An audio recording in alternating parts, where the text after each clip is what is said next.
Un saludo a todas y todos. Hoy, en esa visión estratégica de compartir con ustedes lo que es los nuevos ejes de poder, programa especial que está dedicado sin duda a lo que la Venezuela de hoy, una Venezuela que está repuntando, acercándonos bajo la doctrina del padre Simón Bolívar y igualmente un grupo de patriotas que acompañaron esa visión, Francisco de Miranda, Ezequiel Zamora, en otro tiempo, pero con esa idea, Antonio José de Sucre, es decir, ese gran mariscal. Vemos hoy cómo la Venezuela de hoy está compartiendo esos nuevos ejes de poder. Quiero saludar, por supuesto, empezando este programa, a la Federación de Rusia. Un saludo a el presidente Putin y todo lo que hoy se ha desarrollado con la gran victoria patria. En este momento hacemos referencia también, porque estamos hablando de la Venezuela de hoy, de nuestro presidente Nicolás Maduro Moros, que ha estado en toda esa agenda estratégica, en ese compartir de altos gobernantes que hoy han sido parte no nada más de la noticia, sino de todo un proceso de lo que es el nuevo orden internacional. Aquí tenemos como invitado a nuestro profesor Edgardo Ramírez, quien fue ex ministro de Educación Universitaria, igualmente ex embajador de la República de Cuba. Hoy está una responsabilidad como diputado de la Asamblea Nacional, pero un estudioso de todos estos temas, profesor de la Universidad Central de Venezuela, estudioso de toda esta línea de acción que hoy es importante ver ante las medidas coercitivas unilaterales, que son 1040 medidas aproximadamente. Vemos hoy como la Venezuela de hoy, tú que estás en tu casa o los que nos puedan ver en los canales de multiplataforma de TVFan, podemos entender hoy, gracias a nuestra Constitución, a un gobierno social, los grandes pasos que hemos dado, todos juntos en esa visión de entender que la Venezuela de hoy está en un nuevo orden internacional. Bienvenido, profesor. Para mí es un placer, como siempre, usted que estudia todos estos temas, de empezar enfocando, porque tenemos también otros segmentos, para ir profundizando con la audiencia de la gran victoria patria, pero yo quería empezar hoy, como no nada más porque es noticia, sino que usted nos diga cómo ve ese nuevo orden internacional naciendo hoy. Bienvenido. Bueno, buenos días a las oyentes y oyentes de tu programa Referente Informativo. Bueno, esta gira presidencial del comandante presidente Nicolás Maduro Moros responde a una invitación que el jefe del Estado de la República Federativa de Rusia invitó pues a un conjunto de presidentes y presidentas, jefes de gobierno pues del mundo, para conmemorar lo que significó, a mi modo de ver, la batalla más importante por la paz en favor de la humanidad durante el siglo XX, como fue el triunfo de las fuerzas que lucharon contra el neonazismo durante la Segunda Guerra Mundial, y donde en aquellos tiempos la Unión de Repúblicas Socialistas Soviéticas y unas de ellas Rusia lograron pues y fortalecieron en torno a su capacidad de amor a la patria y en favor de la humanidad derrotar a ese espécimen tan de miseria humana que representó la política y que sigue representando la política del nazifascismo en la actualidad. Por eso es que es muy importante participar en este tipo de eventos, retomar lo que significa históricamente estas enseñanzas, estos aprendizajes de lo que han significado estos hechos tan importantes en la humanidad, y que a mi modo de ver la Segunda Guerra Mundial y la victoria de las fuerzas de la paz y del humanismo contra el nazifascismo, para mí representaron, a mi modo de ver, el punto clave de lo que significó después la configuración del nuevo orden internacional, que hasta el día de hoy ese orden internacional está vigente, pero ya no con esas mismas perspectivas nacientes del año 1945. Creo que en el marco, pues, de este contexto histórico hay que darle relevancia a lo que significó la actuación del jefe del Estado de la República Bolivariana de Venezuela, el presidente Nicolás Maduro Moro, pues. Lo primero que nosotros debemos significar, subrayar y darle importancia es que se siguen profundizando, se siguen conservando y se siguen estableciendo líneas de trabajo en el orden de la cooperación internacional y en el orden de lo que significa, pues, el mando estratégico de ese naciente mundo, ese nuevo núcleo de poder que está surgiendo contra ese poder, a mi modo de ver, que lo que hace es amparar los síntomas de la guerra y estremecer a la humanidad con la muerte, con ordenamientos de carácter económico que no forman parte, pues, de lo que significa las leyes de la oferta y la demanda, sino esas cantidades de medidas coercitivas unilaterales, pues, y sanciones económicas. Creo que en este contexto la visita del presidente Nicolás Maduro tiene mucha significación de carácter político, de carácter científico, de carácter económico y sobre todo geoestratégico y geopolítico por los acuerdos firmados durante estos días, pues, que está allí presente el presidente Nicolás Maduro Moro. Fíjese, por ahí tenemos unas imágenes que yo quería, dentro de toda la información que está llegando, dentro de lo que es hoy esta gira estratégica, como usted lo dijo muy acertadamente, le agradezco que usted esté compartiendo con nosotros, ya que hay bastantes cosas que hoy reafirmar, nuestra soberanía, nuestra independencia, pero lo que usted nos dijo también, que es muy importante, profesor, el tema de la posición de la Venezuela de hoy, que estamos en contra del fascismo, estamos en contra de cualquier ataque a los derechos humanos de los pueblos del mundo. Vamos a ver ese video de lo que es la agenda presidencial. Rusia y Venezuela, Asociación Estratégica para el Desarrollo. Venezuela hace historia.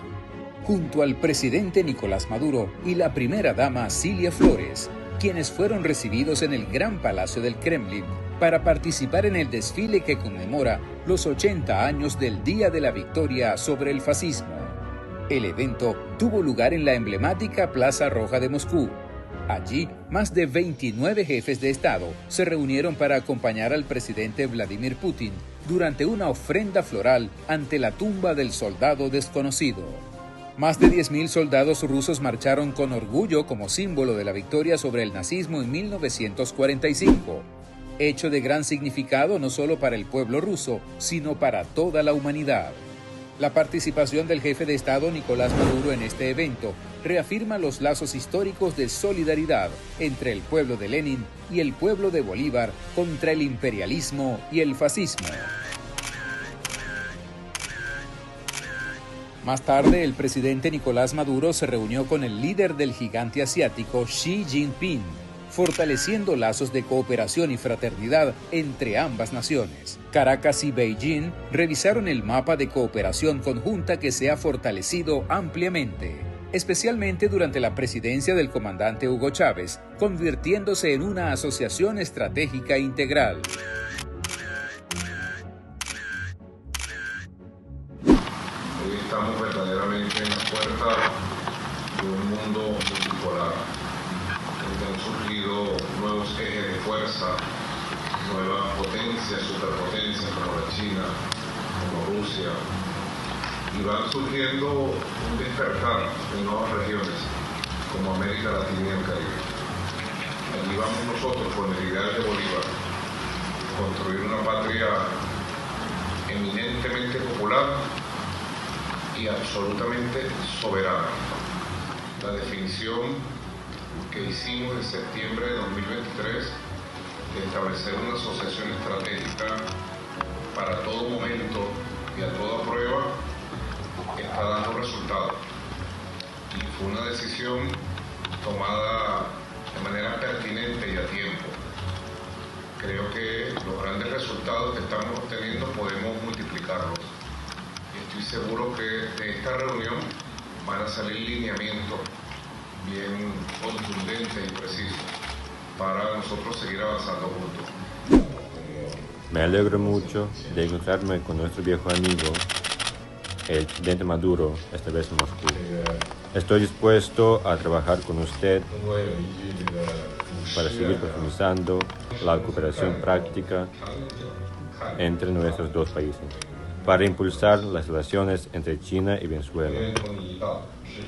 Estamos unidos a un nuevo nivel y para crear mejor los intereses de ambos países. La participación de Venezuela en estos espacios multilaterales ratifica los avances en la política internacional sobre la base de la diplomacia bolivariana de paz, basada en el respeto mutuo, la cooperación y la autodeterminación de los pueblos, consolidando así las relaciones de Venezuela con el resto del mundo. Así, con un buenos días, ha recibido el presidente ruso en el Kremlin a su homólogo venezolano. Maduro es uno de los líderes extranjeros que acompañarán a Putin este viernes en la Plaza Roja, donde se conmemorará el 80 aniversario de la victoria soviética sobre las tropas hitlerianas. Con un sacrificio de 27 millones de seres humanos, salvaron a Europa y salvaron a la humanidad. Putin y Maduro han firmado un acuerdo de asociación estratégica con el que quieren profundizar las relaciones comerciales entre ambos países en diferentes ámbitos, incluido el energético. Con este encuentro con Maduro, Putin ha empezado lo que el Kremlin llama un maratón de reuniones bilaterales con motivo del Día de la Victoria. Pero volvemos. Firma de acuerdos, firma estratégica hoy que hacemos hoy referencia de lo que en Rusia fue como un epicentro. Vemos también que estuvo el presidente chino, de China, igualmente vimos como también estaba el presidente de Cuba, el brasileño, también igualmente el presidente de Brasil y otros mandatarios más. ¿Qué podemos decir de lo que es hoy en función de las relaciones estratégicas de lo que está ocurriendo? Bueno, lo primero que... Las implicaciones que hay. Lo primero que viene a mi mente, escuchando y viendo estas imágenes, es el comandante Hugo Chávez Frías. Ese es el resultado de una política exterior con una proyección geopolítica y geoestratégica del papel que debe tener Venezuela en el sistema internacional. Hace 200 años, Venezuela significó para la humanidad un centro de decisión política y geopolítica cuando el libertador Simón Bolívar y el generalísimo Francisco de Miranda construyeron lo que significó toda esa necesidad histórica de la independencia de los pueblos, de lo que llamó Francisco de Miranda el sur, desde el río Mississippi, México, que le pertenecía a México, hasta la Patagonia de la Argentina.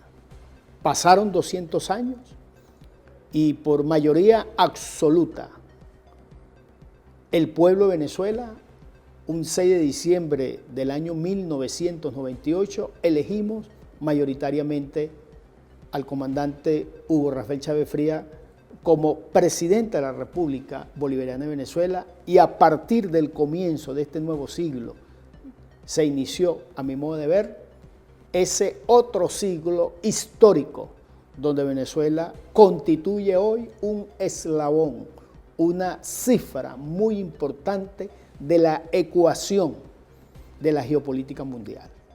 Entonces creo que cuando observo estas imágenes, lo primero que viene a mi mente es ese trayecto histórico Bolívar-Chávez, el significado de que Venezuela hoy, fíjense, el presidente Nicolás Maduro, jefe de Estado, reunido en un acontecimiento más importante de este año, como son el 80 aniversario de la derrota del nazifascismo, con los dos líderes de mayor contrapeso al imperialismo y al sionismo, como son los presidentes Xi Jinping de China y el presidente Vladimir Putin de Rusia. Bueno, eso dice de lo que significa hoy Venezuela en el tablero mundial.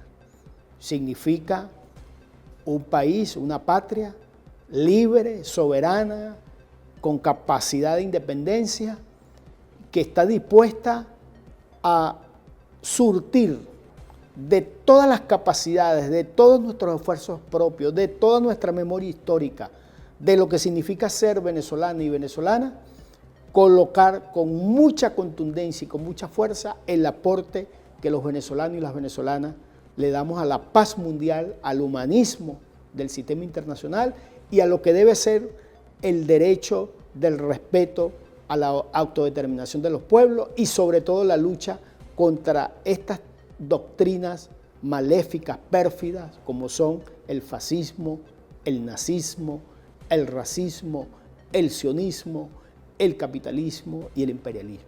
Entonces, creo que el presidente Nicolás Maduro sigue forjando lo que significó Venezuela, al igual que Bielorrusia y Pakistán, son los únicos 3 estados-naciones que tienen firmado el acuerdo a toda hora, ¿ven? Una cosa que significa muchísimo, pues, esas relaciones geopolíticas con China, en el contexto, pues, de fortalecer esas relaciones no solamente diplomáticas, sino de relaciones políticas.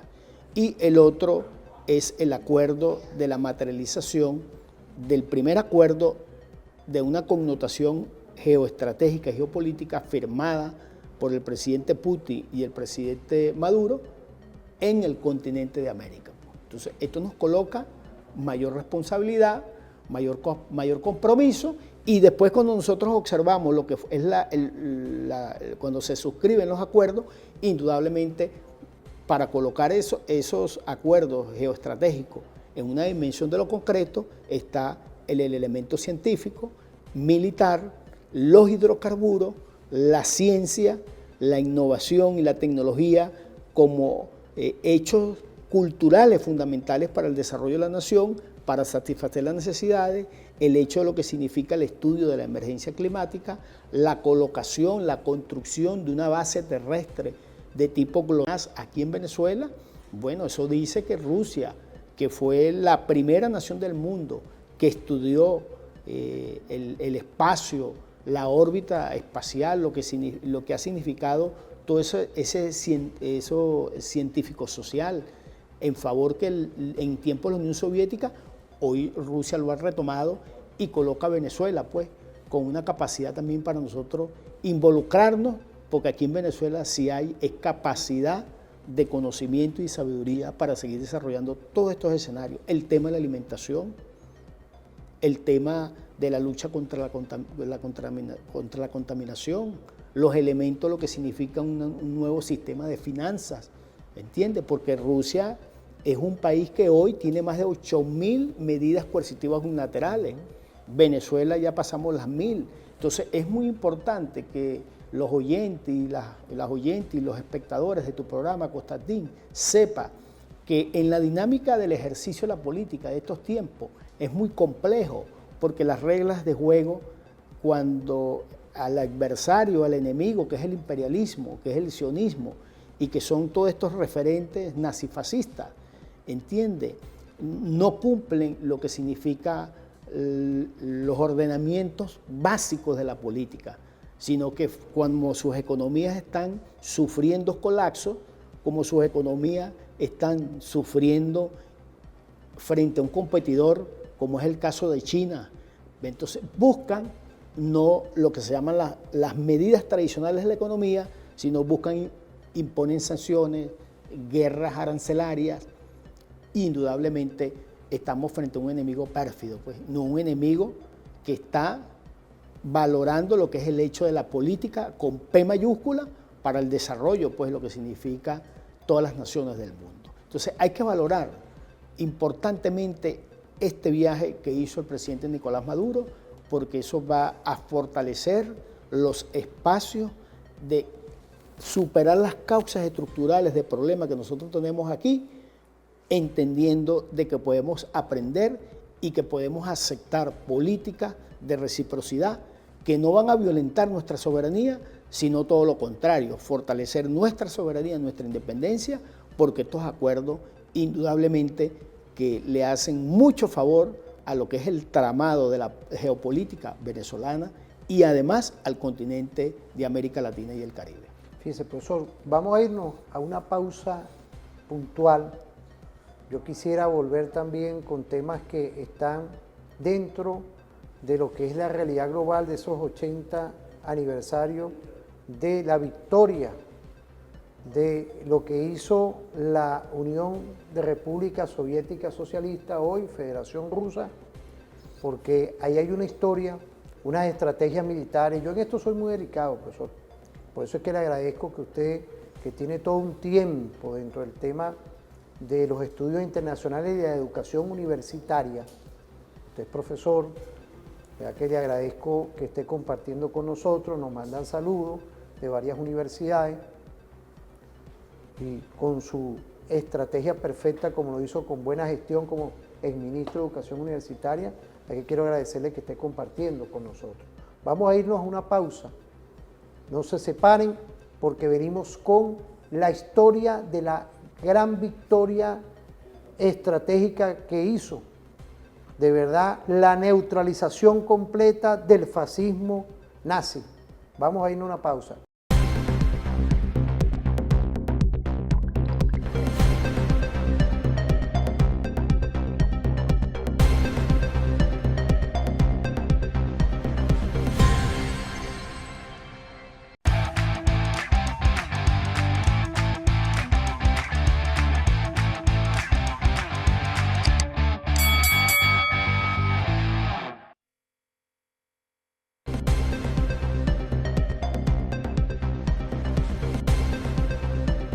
Volvemos, vale. Fíjese, usted habló de lo que es este nuevo orden internacional e importante, fíjese aquí, tenemos al equipo de producción, quiero agradecerle a Demetrio Francisco Flores, también igualmente a Wilder Vargas, a Zair Vargas y Omar Ruiz, lo que es hoy, la estrategia perfecta, y tenemos una cápsula de Hugo Chávez. Imaginemos como si nos hubiéramos puesto de acuerdo, pues. Por eso es que le agradezco al profesor Edgardo de todos esos análisis, como siempre, que está desarrollando a lo que es este nuevo orden internacional. Vamos a ver ese video. Venimos con como siempre, con la más grande de la fe puestas en la cooperación, en la unión. И мы приехали, как всегда, с огромной верой в наше сотрудничество, в наш союз. Y muy entusiasmados С большим энтузиазмом por Rusia, за Россию, por lo que nosotros hemos llamado esta Rusia nueva del siglo XXI. за то, что мы называем новой Россией 21 века. Jugando un papel fundamental en este comienzo de siglo. Которая играет основополагающую роль в начале этого века. En un breve saludo, muy lleno de optimismo y de alegría, de felicidad de todos nosotros al estar de nuevo en esta querida tierra, en esta querida patria. Luego se trasladó hasta el Hotel Presidente de Moscú, donde también pronunció unas palabras ante la prensa nacional e internacional. Venimos a darle un nuevo impulso, agradeciendo la invitación del presidente y dispuestos a utilizar al máximo el tiempo, que no es mucho. Mañana tenemos algunos eventos, algunas reuniones en el día, bueno, más tarde, hoy más bien. Luego en la noche la cena con el presidente.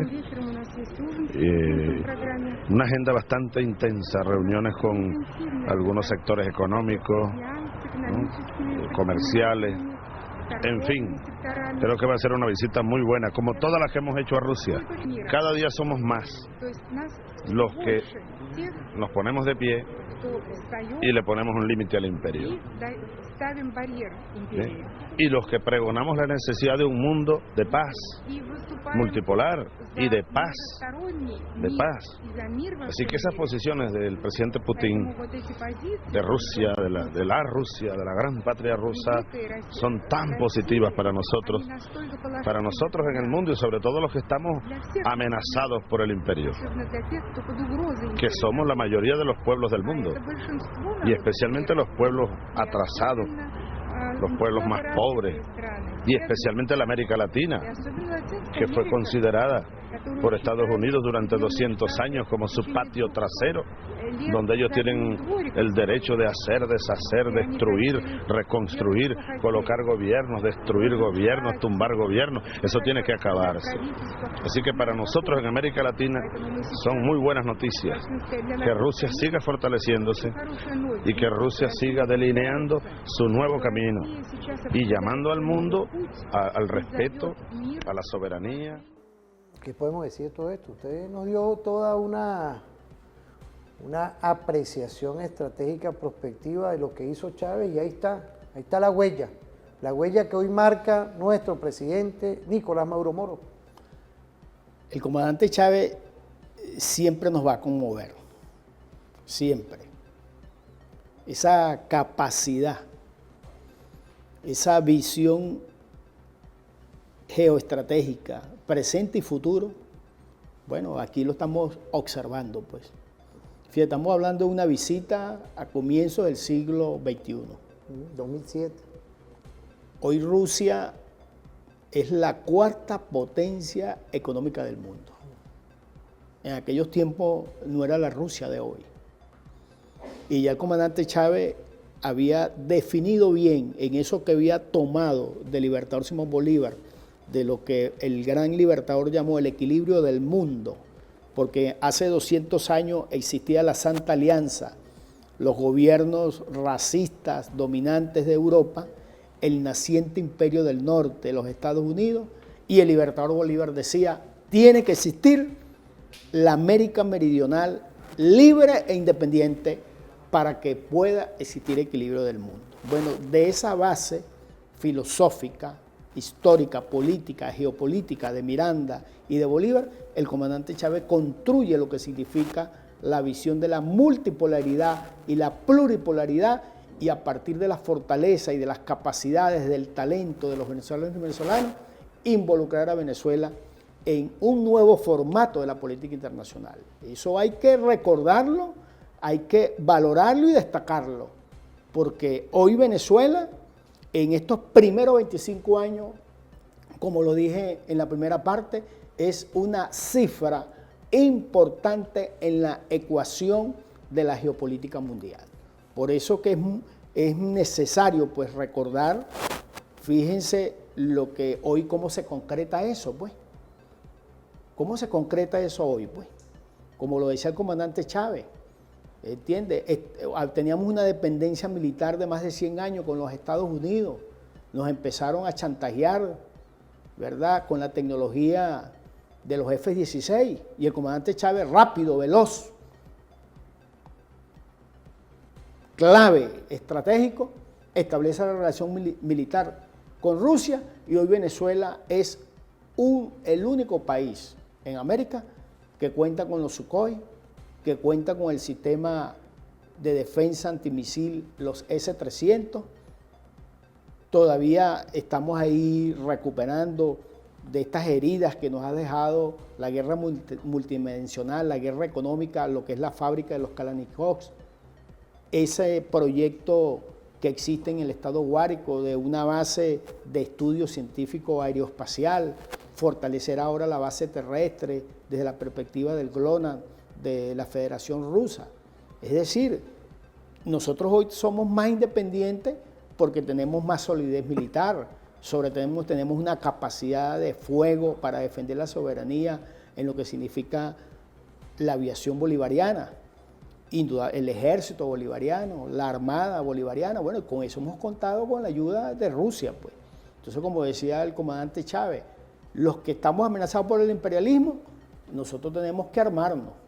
Venezuela no es una nación que va a generar guerra, pero Venezuela, por la capacidad de los recursos estratégicos que tenemos en el subsuelo, ¿verdad?, que pertenecen al Estado. Otra vez el libertador Bolívar, que a través de su decreto establecía que todas las riquezas que estaban debajo del subsuelo le pertenecían al Estado para su distribución, para su protección y para generar lo que se llaman las fuentes de vida para los ciudadanos y ciudadanas.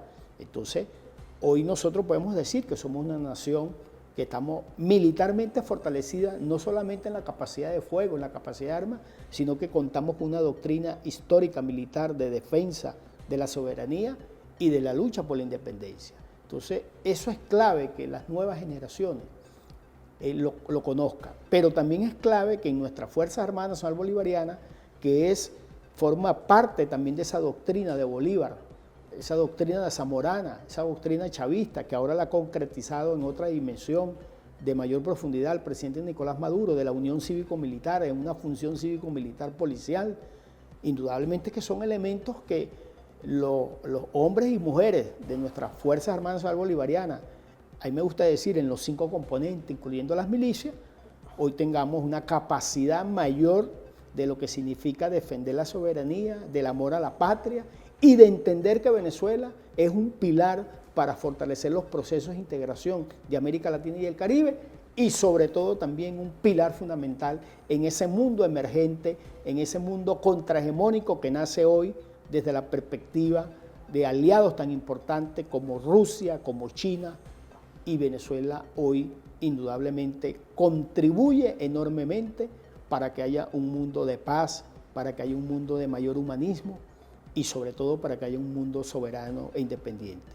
Uno de los temas más puntuales de todo este ordenamiento táctico, estratégico que ha hecho nuestra Fuerza Armada Nacional Bolivariana estamos prestos a defender la Guayana Esequiba, nuestro territorio, decidido también por el ejercicio de la democracia participativa y protagónica propuesto por el comandante Chávez. Entonces, hay que aglutinar toda esta realidad venezolana con esta visita que ha hecho el presidente Nicolás Maduro. Ahí se van a seguir fortaleciendo nuestros compromisos de soberanía e independencia, lo que significa la complementariedad, las enseñanzas en el terreno militar, en el terreno de la ciencia, en el terreno tecnológico, en el terreno de la innovación, para que nuestra patria siga surgiendo, siga fortaleciendo y nosotros no nos vamos a rendir de todas esas medidas coercitivas unilaterales que nos hacen daño, que perjudican nuestra economía y por ende también perjudican nuestros niveles de vida, perjudican también los niveles de vida de la familia venezolana. Por eso que es esencial y clave, muy clave, que nosotros sigamos conociendo y instrumentando y operando lo que significan estos acuerdos internacionales que hizo el presidente Nicolás Maduro en esta visita a Rusia en el 80 aniversario de la victoria contra el nazifascismo con la nación de Rusia y la nación de China. Fíjese, profesor, usted dejó, hay un tema en el aire que es importante. La operación, remontarnos allá, lo que hizo la Unión de Repúblicas Socialistas Soviéticas en su momento. Hoy tenemos unas cápsulas, vamos a verlas. Entramos en la historia que hoy es sin duda una línea de tiempo que está Rusia celebrando esos aniversarios de la gran victoria patria. Vamos a ver ese video. Probablemente Stalingrado fue la batalla más importante de la Segunda Guerra Mundial. Un ejército alemán entero, más de 200.000 soldados, fueron prácticamente aniquilados. El ejército alemán rara vez tomó de nuevo la iniciativa. Hace 80 años, el ejército nazi sufrió en Stalingrado una derrota que pudo cambiar el destino de Europa y del mundo. Stalin había advertido de que un triunfo allí de las tropas de Hitler habría acabado con la Unión Soviética. Alemania ya controlaba en ese momento toda la zona central y occidental del continente. Pero en su empeño por conquistar a cualquier coste la ciudad que llevaba el nombre del líder comunista, Hitler dio el primer paso en el camino que llevó al final del Tercer Reich. ¿Qué ocurrió exactamente en Stalingrado?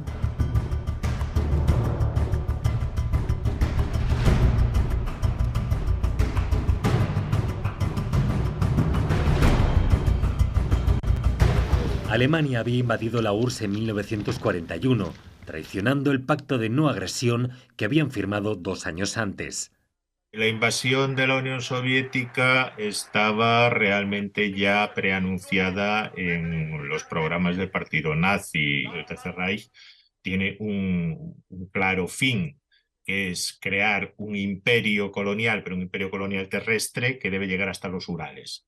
Para lograr esa expansión, que debía ir de la mano del exterminio de judíos y bolcheviques, los nazis contaban con un ejército al que nadie había logrado parar desde 1939.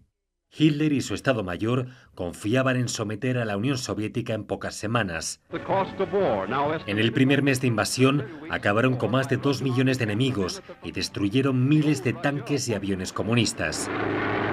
Solo la inmensa capacidad de movilización soviética en la llegada de las duras condiciones invernales lograron frenar la ofensiva cuando llegaba ya a Moscú.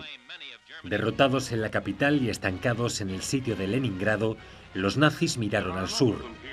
En 1942 lanzaron la Operación Azul, dirigida a hacerse con los campos petrolíferos del Cáucaso. Una de las claves de ese movimiento era conquistar Stalingrado, para evitar así que una posible contraofensiva soviética pudiera llegar hasta Rostov y dejase embolsadas a las tropas alemanas. Permitió dos cosas. La primera fue forzar un combate callejero, casa por casa, algo de lo que los nazis habían huido en otros enclaves. La segunda fue el lanzamiento de la contraofensiva que giró las tornas, la Operación Urano. Fue un movimiento de pinza por el norte y por el sur de Stalingrado, que permitió envolver al sexto ejército nazi dentro de la ciudad. ¿Qué aprovecharon los soviéticos? Que esos flancos estaban guarnecidos por divisiones rumanas. Eran el punto débil, digamos, de la Wehrmacht. A mediados de noviembre se encuentran las tropas soviéticas que avanzan del norte y del sur, con imágenes además que están grabadas, ¿no?, con los soldados saltando en la nieve, etc. Las tropas alemanas aisladas en la ciudad resistieron 2 meses y medio, gracias a que la Luftwaffe siguió operando en los aeropuertos de la zona sitiada. A costa de perder 500 aviones bajo el fuego soviético, pudo evacuar heridos y llevar algunas provisiones, aunque claramente insuficientes.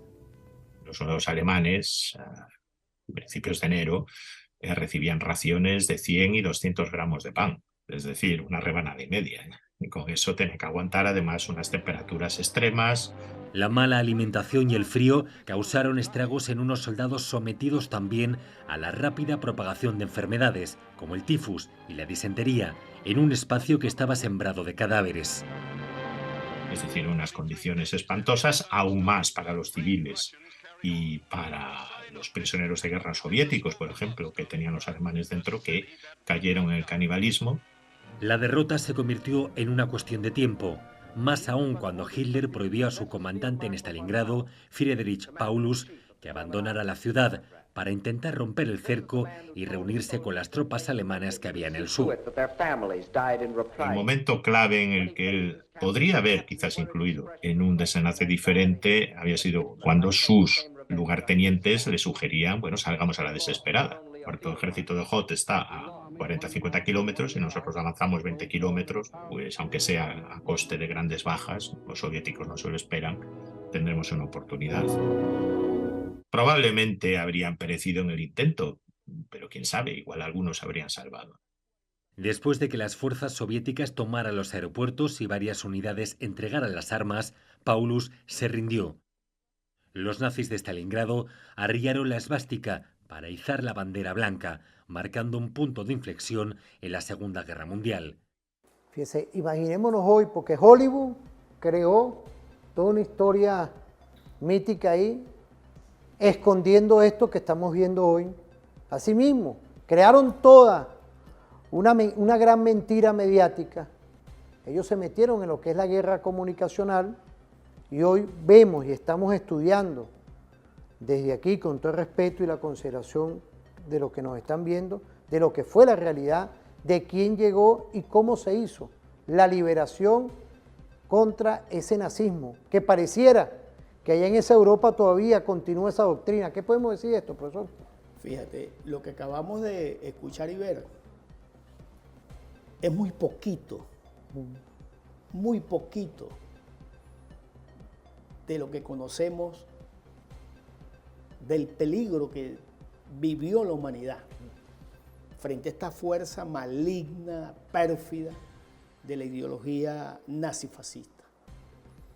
Fíjate, el siglo XX, la Unión de Repúblicas Socialistas Soviéticas, la cultura eslava, la cultura rusa, pero aglomerada en la cultura soviética de 15 repúblicas, conmovieron a la humanidad en dos hechos, a mi modo de ver, los más importantes del siglo XX, como fue la creación del nuevo Estado socialista a partir de 1917 y el inicio del socialismo como un sistema de vida para la humanidad.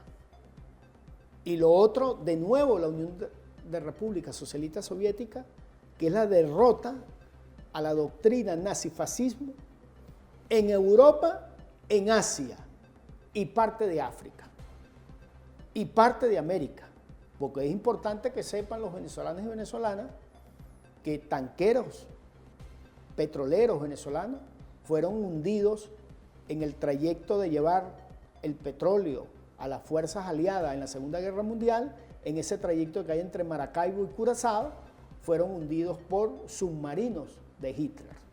Entonces fue una guerra mundial, o sea, una guerra que inició Europa contra, óigase bien, por actualizar el poder en el control de la frontera, en el control de los recursos naturales estratégicos y también para derrotar el socialismo como un sistema de vida para la humanidad.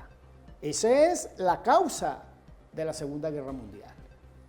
Y fíjate, algo muy importante, hay un libro en Venezuela del doctor Otto Osorio, un médico fallecido que fue miembro del Comité Central del Partido Comunista de Venezuela, Constantini. Fue el primer libro en Venezuela que se escribió sobre la Segunda Guerra Mundial y lo hace un médico, miembro del Comité Central del Partido Comunista de Venezuela. Se llama El fracaso de la Operación Barbarroja, porque así le había denominado el nazi Hitler. Sí. Y bueno, ¿qué significó rápidamente esto? Movió lo que se llama la Operación Relámpago, porque ya Hitler se había apoderado del territorio occidental de Europa en semanas.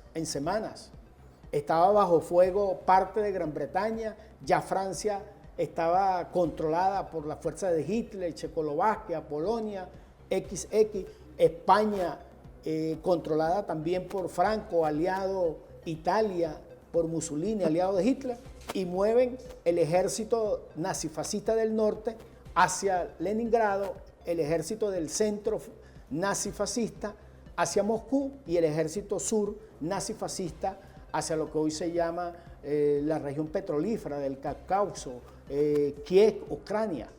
Bueno, pero resulta que encontraron en el pueblo soviético, en la cultura eslava, en la cultura de 15 repúblicas, los rusos, los mongoles, todo lo que significó esa respuesta, y ahí pues fue derrotada Hitler militarmente, moralmente e ideológicamente, porque a partir de esa victoria del Ejército Rojo de la Unión de Repúblicas Socialistas Soviéticas se hizo una nueva configuración de las relaciones del mundo. Voy a dar este dato que es importante.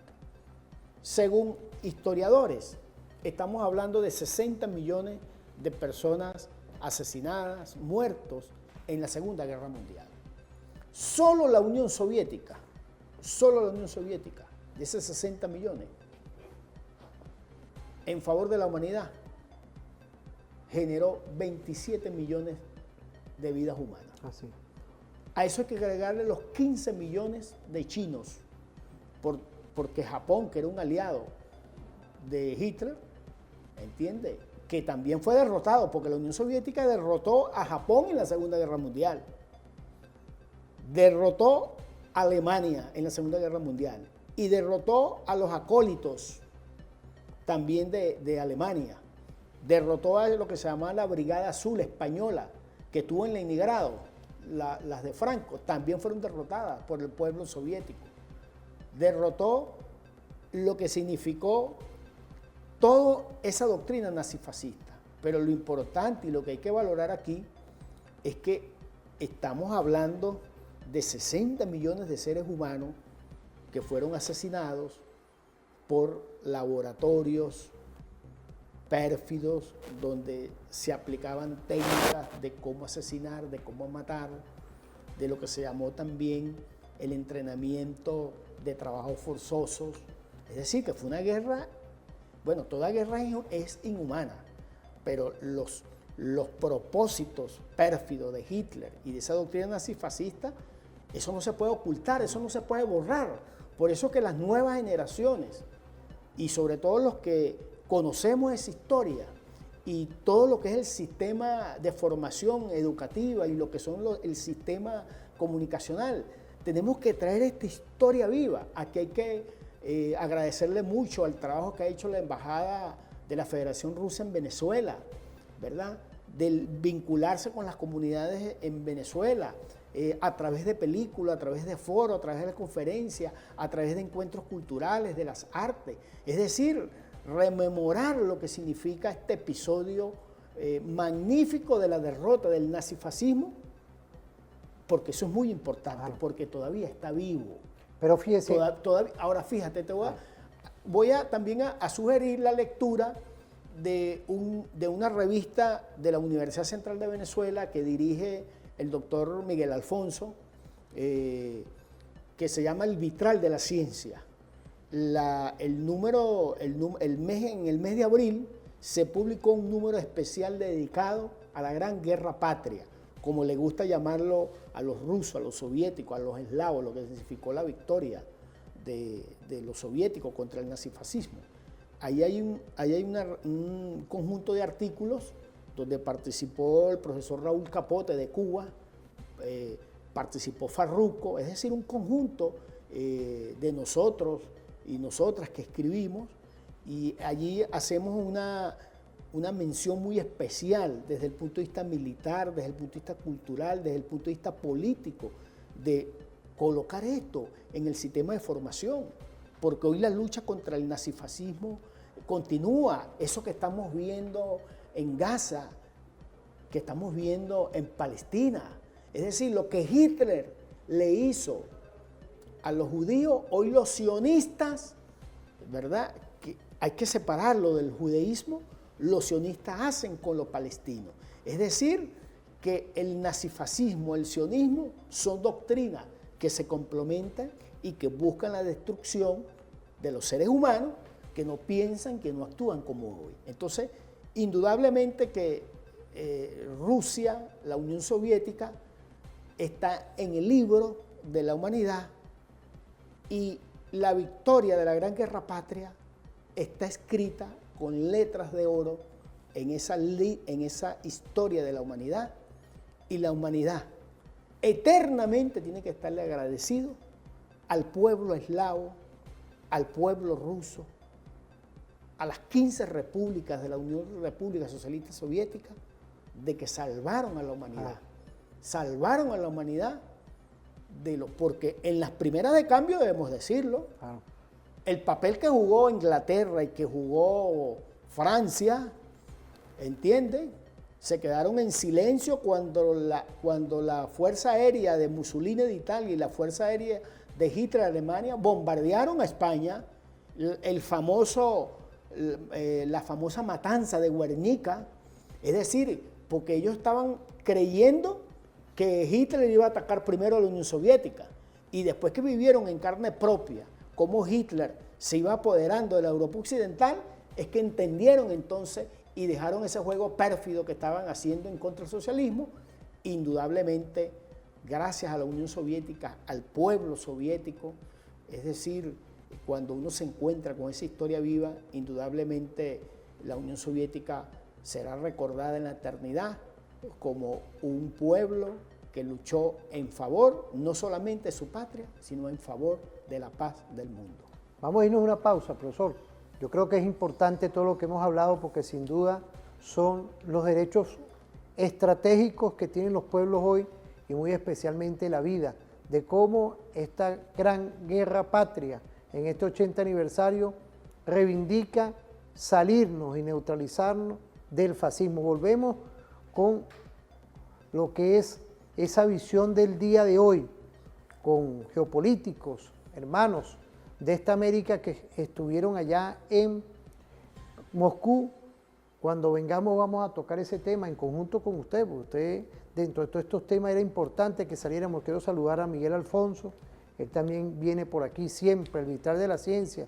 Miguel, tenemos pendiente otro programa por ahí. El profesor Miguel siempre viene para acá, un patriota, un revolucionario, científico social. Científico social. Vamos a irnos a una pausa.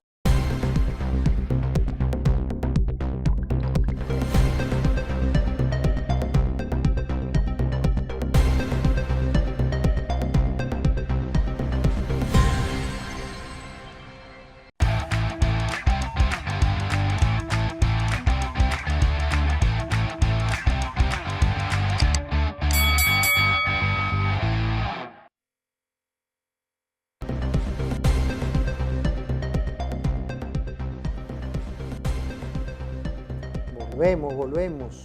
Lo que es hoy la multipolaridad, el multicentrismo. Ahí tenemos unas cápsulas del profesor Alif, geopolítico.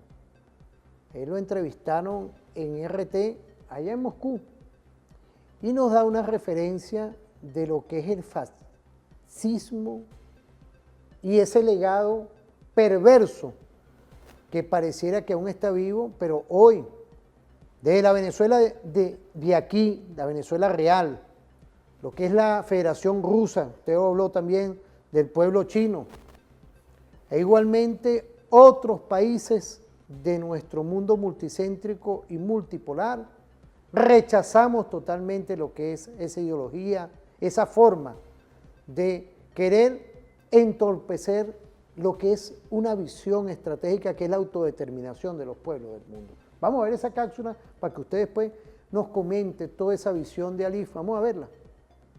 A Hemingway, que si alguien creía en la libertad, le tenía una deuda muy grande con el Ejército Rojo. Y parece que hoy algunos en Occidente, Estados Unidos, la propia Europa, parece que quieren borrar de la historia o borrarnos del cerebro la labor que hizo el Ejército Rojo en esa victoria, la Gran Guerra Patria. ¿Se está intentando reescribir la historia, Alfredo? Bueno, esa es la película de Hollywood, ¿no? Quieren hacer lo que se llama la reingeniería orwelliana, donde la verdad es mentira y la mentira es verdad. Y yo diría, fíjate que ahora estoy reflexionando estos 80 años y hay que ver en retrospectiva qué hubiera pasado si hubiera ganado, triunfado, lo que llama el presidente Xi Jinping las fuerzas fascistas. Me gustó mucho ese término que usó el presidente Xi.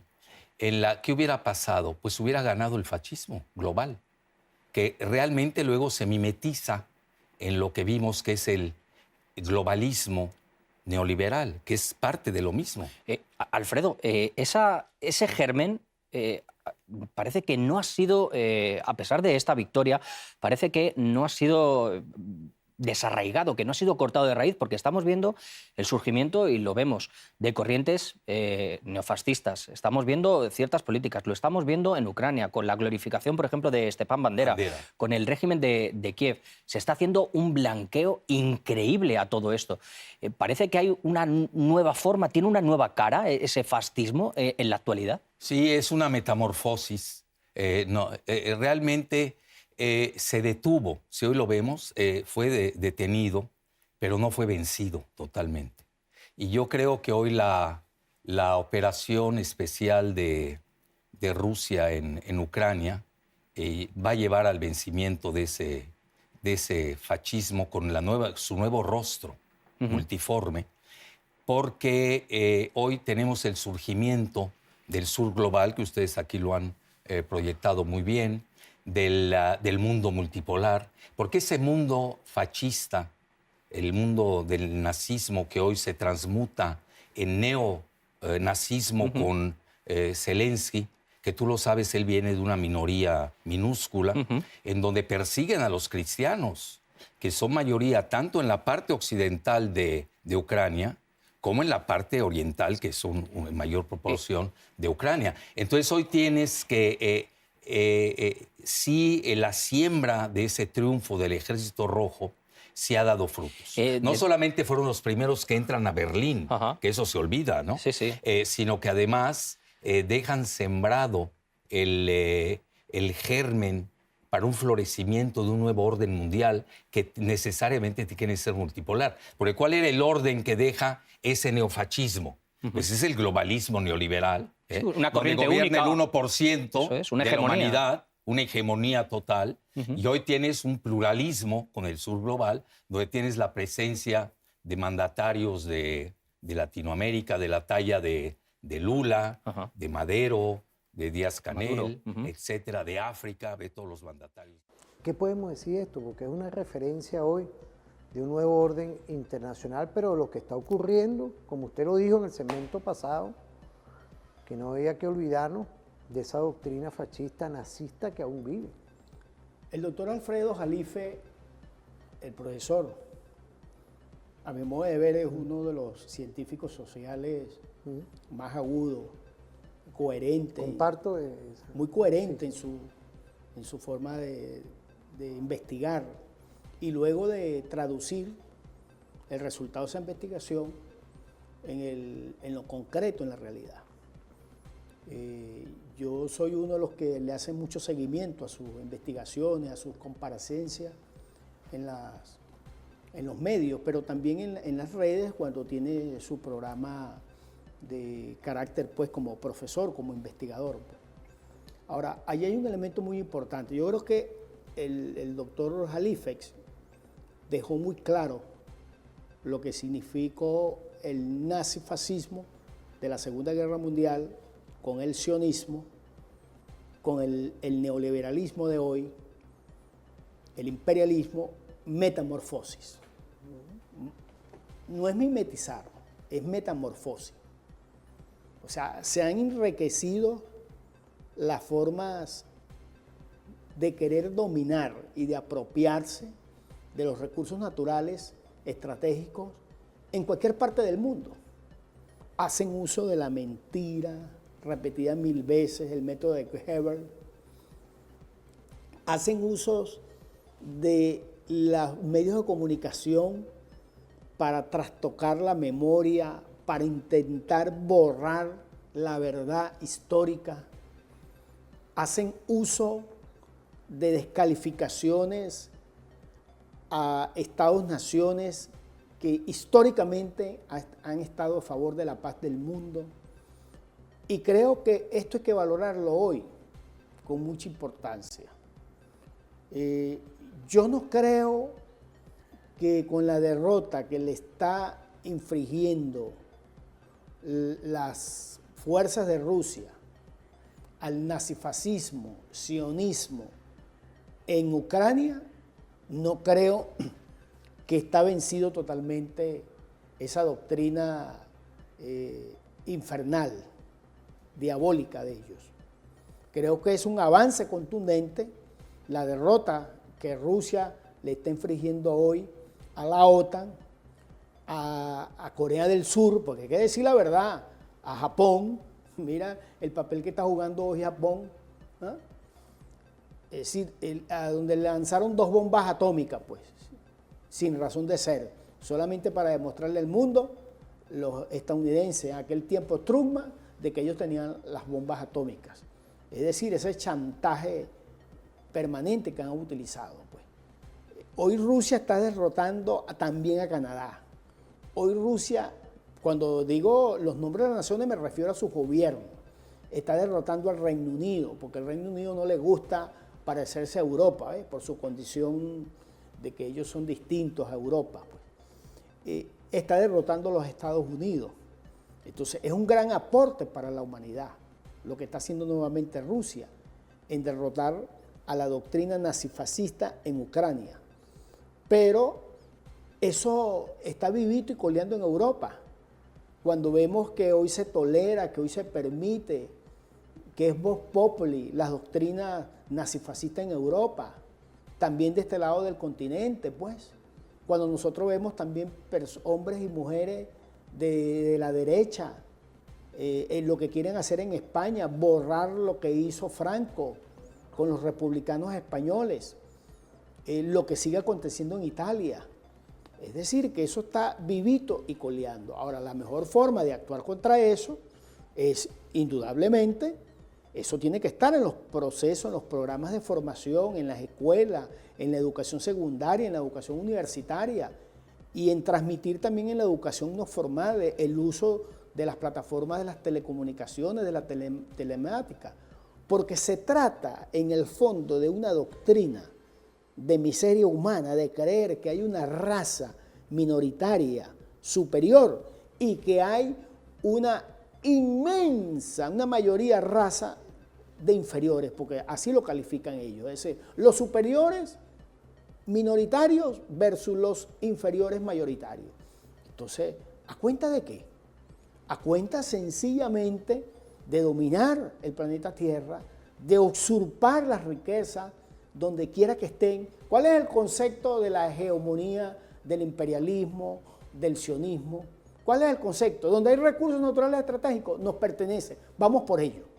Es decir, que la Amazonia, bajo la concepción del nazifascismo, la Amazonia está en peligro. Pues. La Amazonia, el pulmón, el reservorio de la biodiversidad vegetal más importante de la humanidad, está en peligro.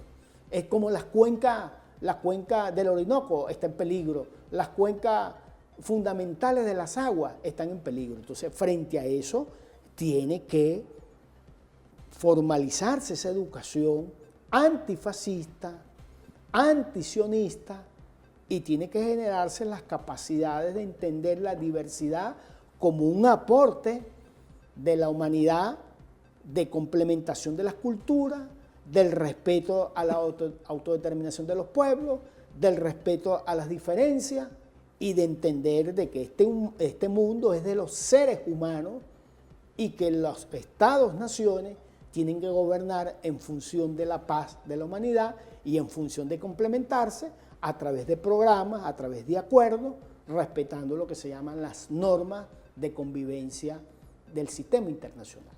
Eso es lo que hoy está en juego. Por eso es que es muy significativo retomar estos 80 aniversarios de la victoria de la Unión de Repúblicas Socialistas Soviéticas, del Ejército Rojo, del sistema socialista contra el nazifascismo. Es muy importante valorarlo hoy. El primero que habló de fascismo fue Mussolini. Estamos hablando de 1929, la primera vez que se escuchó la palabra fascista en italiano, ¿entiende? Las hordas fascistas. Y el nazismo está bien estructurado en el libro Mi lucha de Adolfo Hitler.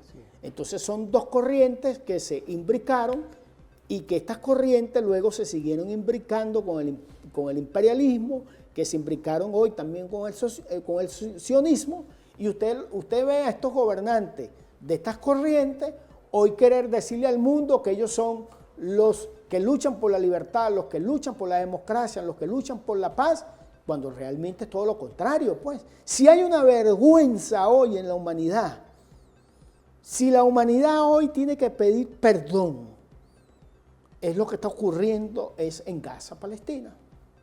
Ahí no hay ninguna guerra. Ahí lo que hay es un genocidio, un exterminio de la población palestina. Es una expresión terrible de lo que acontece allí, de estas doctrinas que están imbricadas y que fueron derrotadas militarmente en 1945 y políticamente en 1945 y que luego sufren esos procesos de metamorfosis porque quieren seguir prevaleciendo con una hegemonía de considerar que el mundo tiene que ser como ellos lo creen, de superiores e inferiores, y no entender ese hecho de creación tan hermoso del Dios Todopoderoso, desde esa visión teológica o de la visión de la evolución, de la metamorfosis de la naturaleza, o del híbrido que pueda también desarrollarse en estas ambas visiones, de que la humanidad es para vivir bien, la humanidad es para respetar el planeta, la humanidad es para satisfacer necesidades con condiciones elementales, pues lo que significa la figura del derecho de ciudadanos y ciudadanas para practicar modelos de desarrollo que se complementen, porque nosotros venimos a este mundo es a cumplir una misión, pues, a una misión de reproducirnos como seres humanos, pero también de reproducir culturas amantes de la paz, amantes del amor, amantes de la naturaleza, culturas de encuentro entre pueblos, indistintamente sean países de los 5 continentes. Ese es el esfuerzo que nosotros tenemos que hacer y encontrarnos pues en el presente y en el futuro, de entender que tenemos que conocer todas estas teorías, las maléficas, las infernales, representadas en el sionismo, en el fascismo, en el nazismo, en el imperialismo, en el capitalismo, en el racismo, versus los modelos de vida que le están proponiendo a la humanidad, el respeto a la naturaleza en los modelos de desarrollo, la convivencia de la diversidad en el ejercicio de la democracia participativa protagónica, el respeto a la autodeterminación de los pueblos y sobre todo entender que cada nación tiene una cultura diversa y como cultura diversa, como creación humana, tenemos nosotros que entender que ella tiene que dinamizarse y que su misión de vida es multiplicar la vida como un hecho hermoso para todos y todas en la humanidad. Fíjese, profesor, vamos a irnos a una pausa, ¿no? Porque también hay algo ahí que Alif nos dejó en esa entrevista con RT. Quiero saludar al canal Russia Today de todo el esfuerzo que hace, porque hay una guerra que también comunicacional, ¿no? Vamos a dejar esa cápsula para cuando vengamos. En un último segmento, y cómo ve también algo que es importantísimo, porque usted habló ahorita, se me ocurre conversar esto, porque aquí no tenemos ninguna libreto ni nada por el estilo, la democracia protagónica, participativa, constitucional, que son las próximas elecciones del 25 de mayo. Pero es importante todo esto que estamos conversando con el profesor Edgardo Ramírez, ya que hoy estamos viendo que la Venezuela de hoy, con nuestro presidente Nicolás Maduro Moros, está posicionado estratégicamente ante lo que es este fascismo que hoy nosotros combatimos con 1040 medidas coercitivas unilaterales, nada más y nada menos, que estamos neutralizando diariamente. Vamos a ir a una pausa.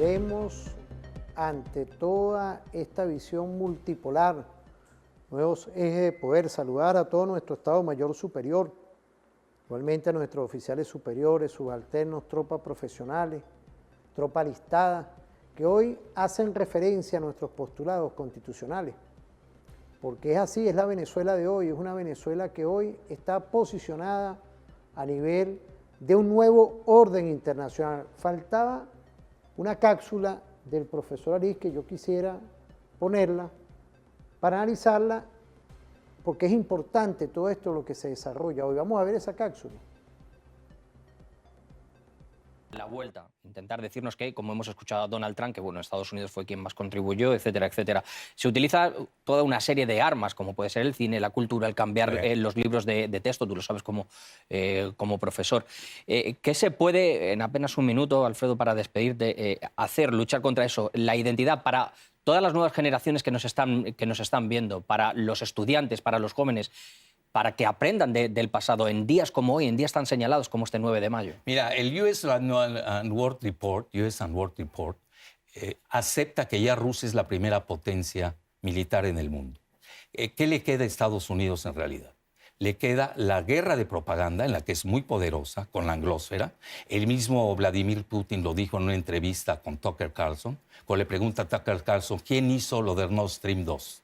¿Te acuerdas? ¿No? Hombre, y le comenta y le dice, ustedes, y le comenta a Tucker Carlson, ¿y por qué no lo dice? Porque nadie no nos hacen caso, porque no entró, Rusia y China no entraron a la guerra de propaganda. Y hoy el relato. Y eso es muy bueno hoy en el comunicado conjunto que leí en la mañana, viene la alianza de Russia Today con las agencias chinas. Sí. Es decir, ya tienen que trabajar conjuntamente a rescatar la verdad, hay que excavar en lo más profundo de la historia y con datos serios y duros, exponer realmente que quien gana la Segunda Guerra Mundial, pues es el primer ejército que entra a Berlín, y obviamente ya ves el número de muertos que los dos tuvieron. Estás hablando entre Rusia y China, tuvieron 67 millones de muertos. Pues Alfredo... la verdad es muy cara. La verdad es cara. A precio de sangre, la Unión Soviética, 27 millones de personas perdieron la vida. Todas las familias de este país ahora mismo han tenido a alguien afectado. Nosotros hemos estado aquí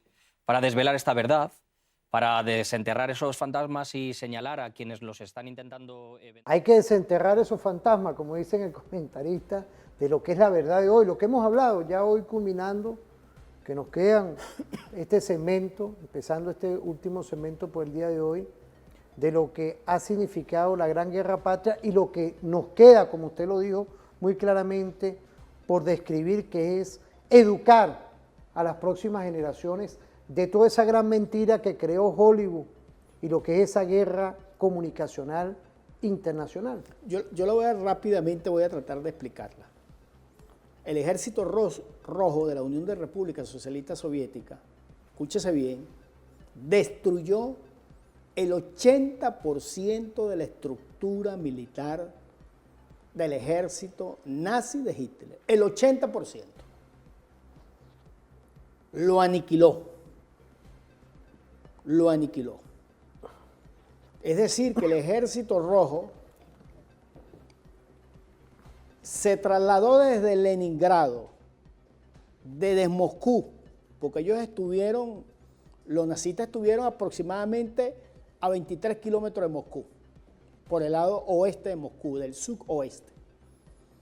Y desde lo que llamamos la parte sur, se trasladaron una contraofensiva que recorrieron aproximadamente, pasando por parte de Polonia, lo que hoy es Bielorrusia, Checoslovaquia. Estamos hablando aproximadamente de casi 2.000 kilómetros y llegaron a Berlín. ¿Cómo surge la mentira? Bueno, como la victoria fue del Ejército Rojo, del modelo socialista, es el modelo socialista, es el proyecto socialista el que salva a la humanidad de la guerra del nazifascismo de Hitler.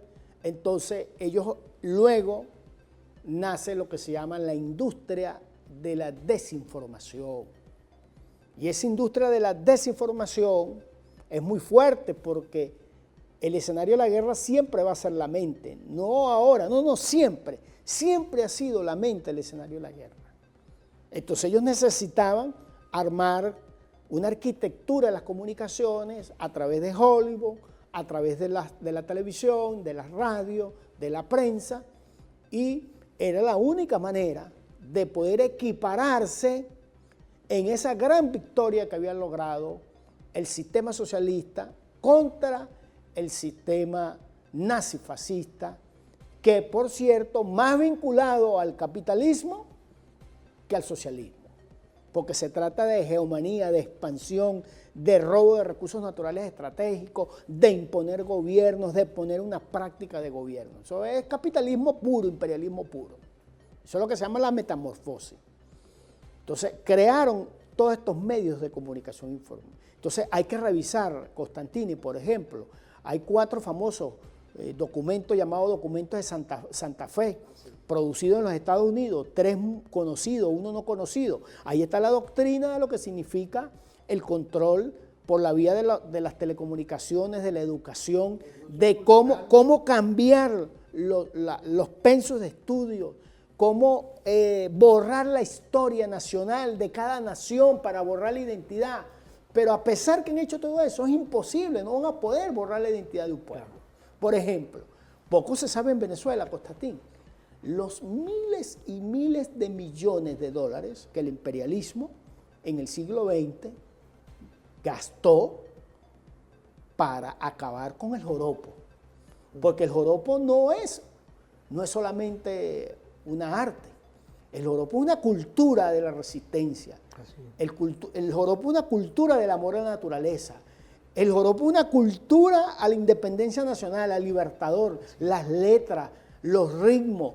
Cuando usted ve la maraca, bueno, ahí está un instrumento milenario de lo que significa de nuestros pueblos ancestrales. La maraca es un instrumento de los indios, ahí están los indios, pues, bailando, sonando, el ritmo.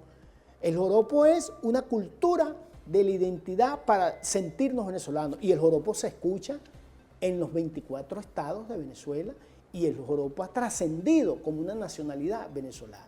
Entonces, es imposible que ellos por supuesto envenenan, tienen mayor control de la telemática, de la información con la internet, tienen mayor capacidad de medios de desinformación, tienen una industria de Hollywood muy poderosa, ¿ve? Y por eso que nosotros tenemos que crear también nuestra contrapropuesta, nuestras industrias de cine, nuestras industrias de radio, nuestra industria de televisión, pero sobre todo profundizar en el proceso de formación de la escuela, en el proceso de formación de la educación secundaria, de la educación universitaria, de los proyectos de investigación, de las líneas de investigación. Hoy, un elemento fundamental para fortalecer la lucha contra el fascismo, la lucha contra el nazismo, contra el sionismo, es la historia universal, pero descarnada, cruda, real. Darle significado a lo que significa esas son doctrinas de la muerte, son doctrinas de creer de que hay una raza mínima de poquitos superior y unas razas mayoritarias inferiores. Eso solamente con una formación en los sistemas educativos nosotros podemos avanzar muchísimo. En la familia, que es un centro de formación moral, cultural, ético, en la comunidad. Por eso que este esfuerzo hay que seguir profundizarlo.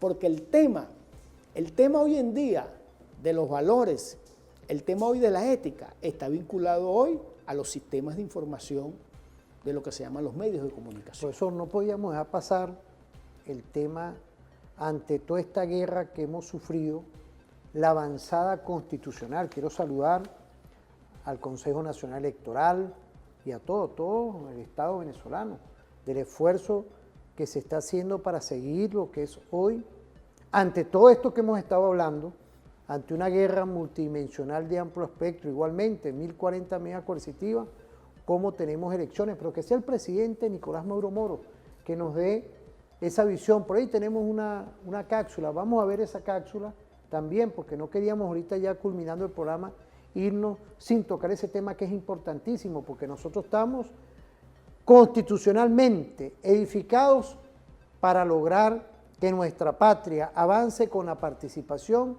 y el protagonismo. Vamos a ver ese mensaje del presidente Nicolás Maduro Moro. Pero el imperialismo estaba borracho de odio, de ambición y de deseo de venganza, y se lanzó con furia contra nuestro país. Y en unos días como estos, recuerdo clarito, era abril, veníamos saliendo del acto aniversario de la misión Barrio Adentro en coche, y arrancó lo que se llamó después y fue conocido como la guarimba del año 2017, violencia sistemática, daño, sangre, sudor, muerte y destrucción durante 120 largos días, encabezado por la Asamblea Nacional Opositora con Julio Borges como presidente.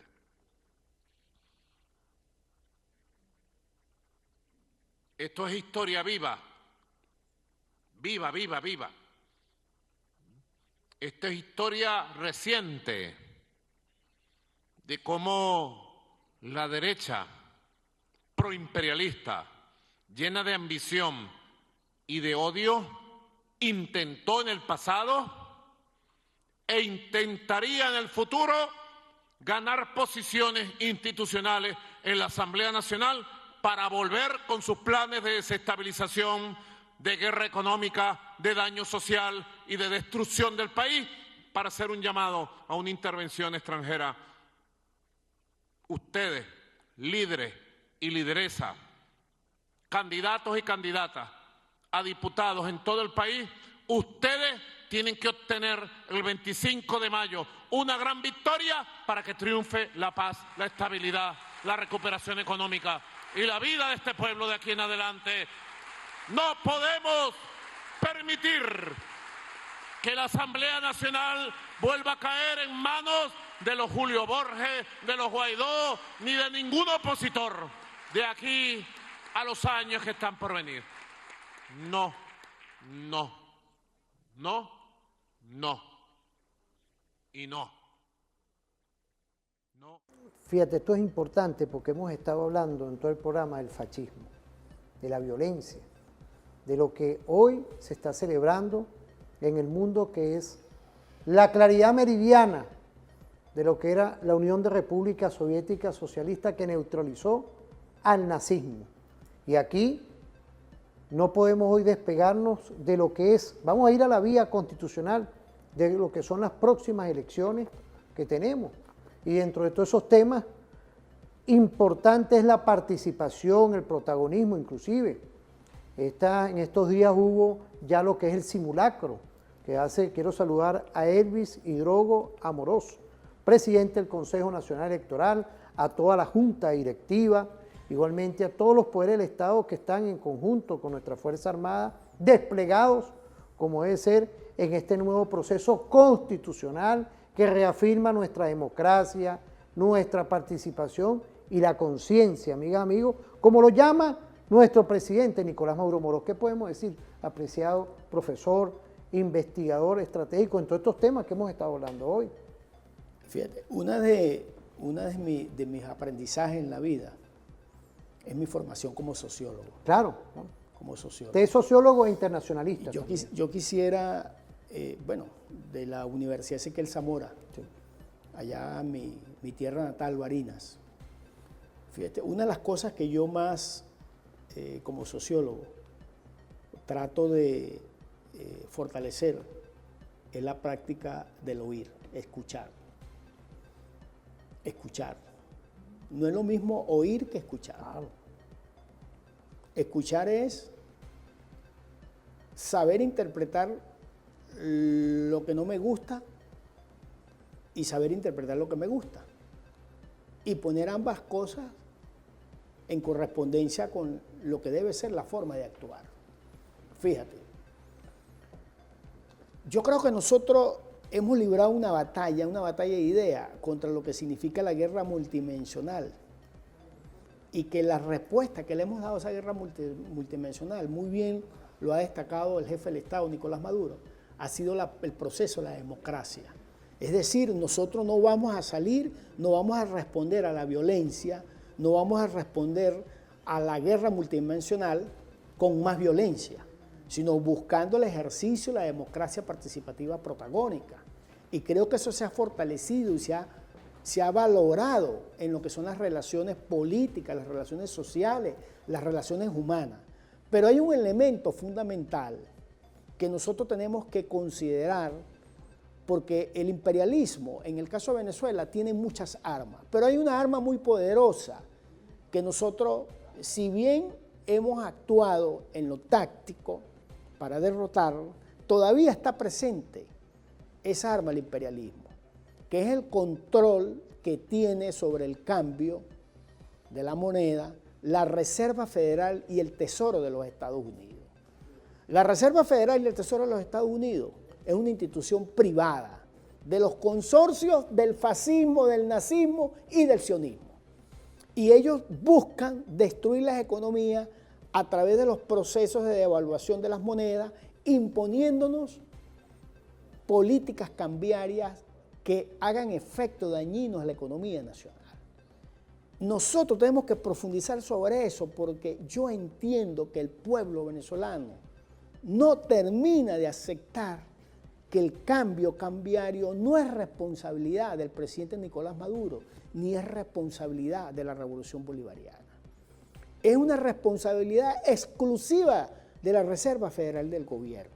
Por eso nosotros tenemos que atender en el concepto de la democracia participativa y protagónica cómo derrotamos esa arma todavía de lo que significa el dólar, lo que significa el dólar programado, que ellos lo instalan, que enmarcan, y nosotros abrirnos en una condición de lo que se llama no una economía ortodoxa, sino buscar mecanismos distintos a lo que nosotros tenemos, que estamos desarrollando en el marco de la democracia participativa protagónica. Si algo hay que vincular a la democracia participativa protagónica hoy es la economía. No solamente contentarnos que tenemos crecimiento económico continuos trimestralmente, sino que empezar a profundizar todavía más, ir, como se dice, a las catacumbas del pueblo, cómo ese crecimiento económico está permeando la satisfacción de las necesidades del pueblo, de las grandes mayorías, de lo que significa el venezolano que ha sufrido en carne propia con mayor envergadura lo que significa la guerra multinacional. Eso nosotros tenemos que estudiarlo, investigarlo y profundizarlo, porque en la medida que nosotros nos encontremos con esas causas estructurales, en esa mayoría del pueblo venezolano que sigue viviendo y que sigue sufriendo en carne propia estas medidas coercitivas unilaterales, y hay que entender que la política cambiaria tiene que ver con esa guerra multidimensional. Cuando nosotros valoremos y establezcamos el daño que le está haciendo al pueblo, el pueblo con menos recursos económicos, yo creo que la democracia participativa y protagónica va a ser más relevante, más protagónica, más participativa, porque el pueblo va a entender en su magnitud de que sus condiciones de vida van a seguir mejorando frente a la guerra económica de los Estados Unidos. Por eso que el aporte de la democracia participativa y protagónica no es un aporte solamente de que hacemos una cola y que votamos. No, no, es un aporte fundamental de cómo relacionarnos en las relaciones de trabajo. Y eso lo dejó bien especificado el libertador Simón Bolívar en el Congreso de Angostura, saber y trabajo.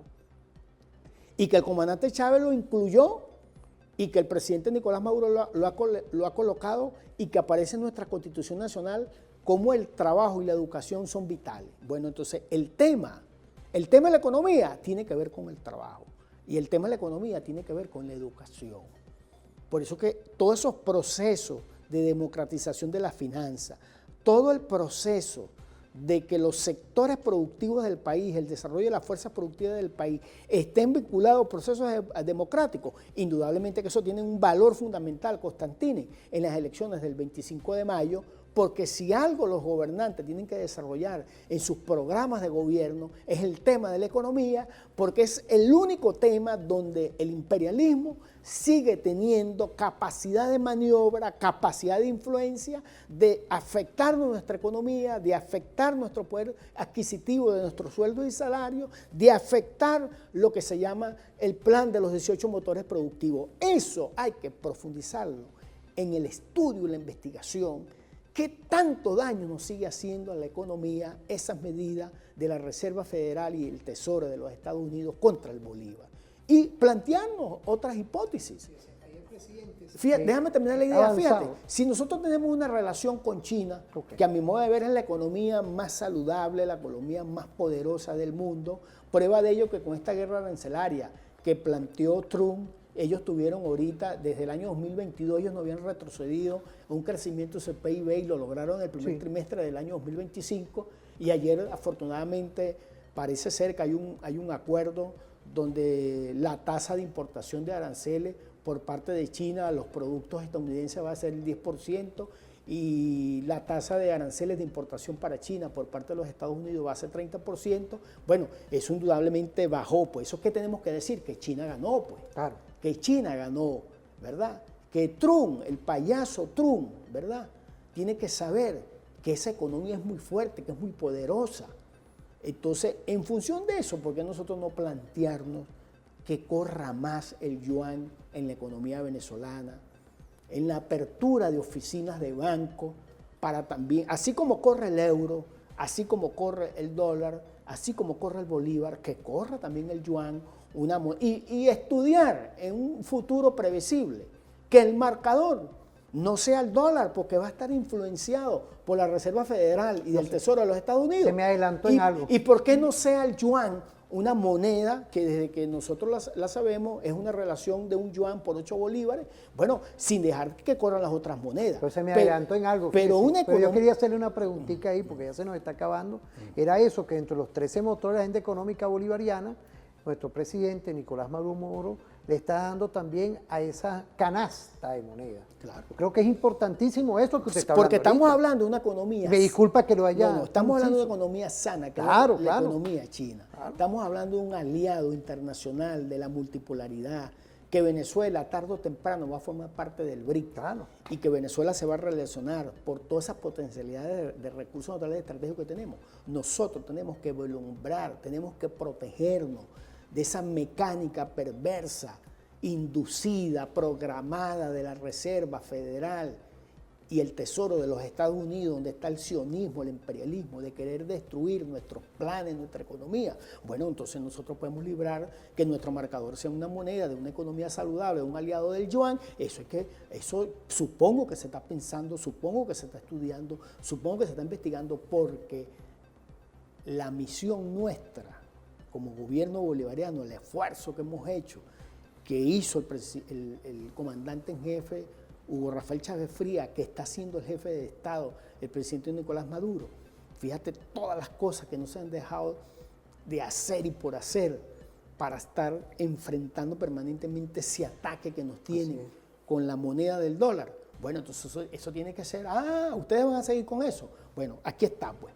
Nosotros vamos a tener también nuestra contrapropuesta. Claro. Una contrapropuesta que nos permita fortalecer la democracia participativa protagónica, porque en la medida que nosotros fortalezcamos la independencia de la economía, la soberanía de la economía y el poder adquisitivo para satisfacer las necesidades del pueblo venezolano crezcan en medio de una guerra multidimensional, en esa medida la democracia participativa y protagónica tendrá un valor más esencial, más pertinente, y el pueblo venezolano seguirá profundizando la revolución bolivariana socialista del comandante Chávez. Bueno, se nos culminó el tiempo. El tiempo para nosotros aquí no perdona. Tremendo programa. Me gustó ese último, esa visión que usted tiene, porque sin duda nuestro presidente ha hablado mucho de lo que es la configuración de las nuevas monedas, de la canasta. Quiero saludarlos a todos y todos. Tuvimos de verdad hoy un programa excelente con nuestro profesor, investigador, diputado a la Asamblea Nacional, Edgardo Ramírez. Saludar a todas y todos que están activos por el canal multiplataforma, igualmente por aquí, por el canal audiovisual de la televisora La Fuerza Armada Nacional Bolivariana. Desde aquí, desde la República Bolivariana de Venezuela, a los que nos pueden ver en otras partes del mundo, que nos mandan siempre mensajes, y también los que estamos aquí, que pasen un feliz día y nos vemos en otra oportunidad.